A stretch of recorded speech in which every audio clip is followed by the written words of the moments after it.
Hello friends, welcome to my channel teaching by Ansari. कैसे हैं आप लोग? आई होप आप लोग अच्छे होंगे और अच्छे होना भी चाहिए। तो देखिए, आज उर्दू का बहुत इंपॉर्टेंट सा एक टॉपिक है जिसे हम क्या कहते हैं, हर्फ। तो इंग्लिश में उसे हम क्या कह सकते हैं, कनेक्टर या कनेक्शन जो। तो इसका क्या होता है, एक आप अगर इसको कहना चाहें कि इसे हम कैसे लिख सकते हैं, डिफाइन कर सकते हैं। तो हर्फ हम किसे कहते हैं, जो दो जुमलों को, दो इसमों को या दो चीज़ों को जोड़ने का काम करे, उसे हम क्या कहते हैं, हर्फ कहते हैं, है ना।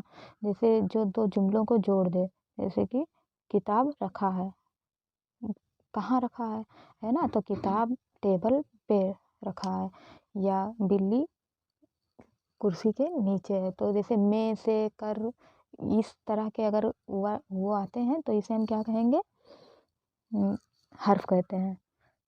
तो चलिए हम इसको लिख के आपको दिखा देते हैं। देखिए, अब यहाँ पे लिखा है, वो अल्फाज जो दो इसमों या जुमलों को जोड़ने का काम करे, उसे हम क्या कहते हैं, हर्फ कहते हैं, या कनेक्टर इंग्लिश में बोलते हैं। तो मैं इंग्लिश वर्ड इसलिए लिख देती हूँ कि आपको थोड़ा सा रिमाइंड करने में और थोड़ा सा आसानी हो, ये ना हो कि एक जब दोनों पढ़ेंगे तो जल्दी याद होगा। तो जो दो चीज़, अब जैसे कि मान लीजिए, अगर वो जब जो जो दो सब जुमलों को जोड़ने का काम करे, उसे हम क्या कहेंगे, हर्फ कहते हैं। लेकिन जब वो अकेले हो तो उसका कोई मायने नहीं होता है ना। जब उसे सिर्फ अकेले बोला जाए तो उसका कोई वैल्यू नहीं होती है और उसका कोई मानी नहीं निकलता है। अब जैसे हम यहाँ पे एग्जांपल लिख देते हैं।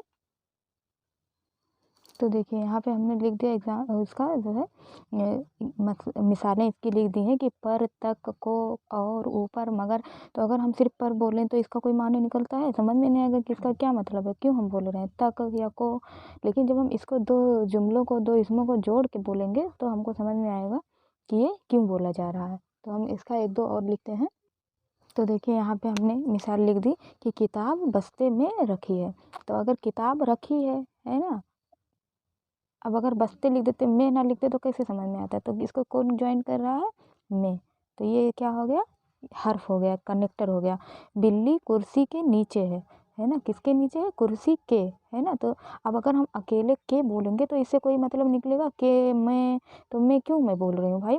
तो लेकिन जब मैं इसके साथ बोल रही हूँ कि बिल्ली कुर्सी के नीचे, अब अगर मैं इसको ना लगाऊं, बोल दूं बिल्ली कुर्सी नीचे है, तो समझ में आएगा नहीं आएगा। लेकिन के लग गया तो अच्छे से समझ में आ रहा है कि क्या हो, मतलब बोला जा रहा है। बिल्ली कहाँ पे है, राजू और करीम घर गए।